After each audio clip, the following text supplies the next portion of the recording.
Все даже не суйтесь на трассу Караганда-Астана. Ее просто нет. Вот люди машины бросают, уходят. Так что сидите, господа, дома. Забудьте о дальних поездках. Я даже не знаю, как вот эти машины будут откапываться. Поездках.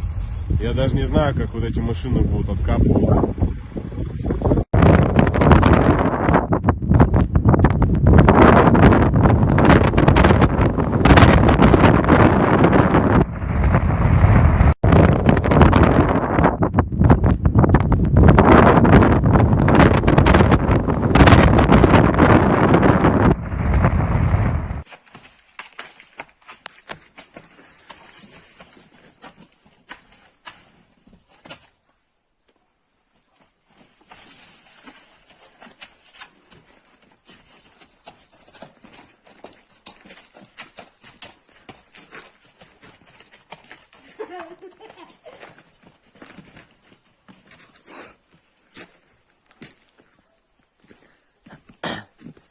Как-то полосик.